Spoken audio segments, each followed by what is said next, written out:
নিজের জীবনের লড়াই আপনাকে নিজেকেই করতে হবে। জ্ঞান কিন্তু অনেকেই দেবে, কিন্তু সঙ্গ কেউ দেবে না। তাই আল্লাহর উপরে ভরসা রাখুন আর পরিশ্রম করুন বন্ধুরা। আলহামদুলিল্লাহ, অনেক প্রকার শুটকি, সব সামুদ্রিক শুটকি এগুলো, বুঝছেন। আমাদের সমতলে এই সামুদ্রিক শুটকিগুলো পাওয়া যায় না, বিশেষ করে নোটে শুটকি, বিভিন্ন মাছ আর কি। আসলে এখানে ভিডিও করতে আসে যা বুঝলাম, এখানে আপনি গাড়ি রিজার্ভ ছাড়া গাড়ি পাবেন না। আর রিজার্ভ গাড়ি নেওয়ার মতো আমার কিন্তু অত সমর্থন নেই, এই কারণে হাঁটে হাঁটে আসতে হয়। এটা একটা মসজিদ, যাই হোক খুব সুন্দর একটা মসজিদ। আমিও চলে যাচ্ছি, ইফতারি করবো আমাদের ওখানে। দেখেন কত সুন্দর রাস্তা আর কি। মসজিদে মনে হয় তাবলিগ জামাত যাচ্ছে, অনেক সুন্দর গান বাড়াইছে আর কি। যাই হোক মনে হয় খিচুড়ি করছে। এদিকে দেখেন পাহাড়টা দেখেন কত সুন্দর। এদিকে আপনি আমরা যারা সমতল থেকে আসি তারা সবাই প্রকৃতির প্রেমে পড়ে যাব, এত সুন্দর সুন্দর রাস্তা। কিন্তু এখানে আসলে বাইক থাকলে আপনাদের সব কিছু দেখান যেত, এত সুন্দর সুন্দর জায়গা। দেখি এবার বাড়ি গেলে, ঈদের পরে বাড়ি গেলে বাইকটা নিয়ে আসবো। তাহলে যাই হোক, কিছু না পারি, ভালোবাসা না দিতে পারি আপনাদেরকে, পাহাড় পর্বত অনেক সুন্দর সুন্দর জায়গা আপনাদের মধ্যে শেয়ার করতে পারবো, এতটুকু আমি পারবো আর কি।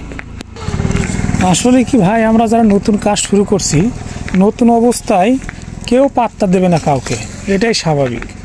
আপনার জায়গা যখন একটা পজিশন তৈরি করতে পারবেন, বা ভালো ফলোয়ার হবে, ভালো ভিউজ আসবে, ভালো এঙ্গেজমেন্ট তৈরি হবে, তখন কিন্তু আপনাকে সবাই ভালোবাসবে। যে লোকটা কাজ করতে আপনাকে পাগল বলছে, সেই লোকটাও আপনাকে ভালোবাসবে, বুঝছেন। নতুন অবস্থায় কেউ আপনাকে সাপোর্ট করবে না, আপনার আত্মীয় স্বজন, কাছের লোক, ব্যাটসম্যান, বউ, এমনকি বউ সাপোর্ট করবে না, বুঝছেন।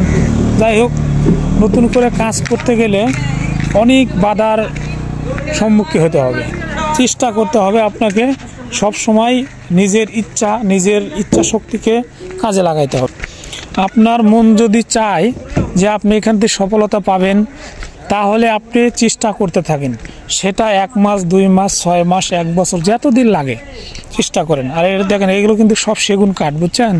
এগুলো সব ফরেস্টের সেগুন কাঠ। এখান থেকে পুরো বাংলাদেশে বান্দরবান জেলা যাব সব সেগুন কাঠ এখানে করা হয়। এখান থেকে ঢাকায় বিভিন্ন দেশের বিভিন্ন জায়গায় পাঠায় দেয়। আসলে এগুলো সরকারি সম্পদ। অনেক দূরে গেছিলাম হাঁটতে হাঁটতে, ইফতারির সময় নাই, 20 মিনিট সময় আছে। এখন যাব, ফ্রেশ হবো, ইফতারি করতে হবে। ইফতারি আর লোক যেগুলো আছে ওরা রেডি করতেছে আর কি। দেখেন এত সুন্দর কাঠ, এইগুলোতে জিনিস বানালে 100 বছরও কিছু হবে না। যাই হোক, টাকা নাই, এই জন্য জিনিস বানাতে পারবো না। কোনো একদিন যদি আল্লাহ সামর্থ্য দেয়, অবশ্যই জিনিস বানাবো। আল্লাহ তাআলা চাইলে সবই সম্ভব। যেহেতু বান্দরবান জেলায় আছি, অবশ্যই জিনিস বানাবো। দোয়া রাখবেন, সবাই ভালো থাকবেন।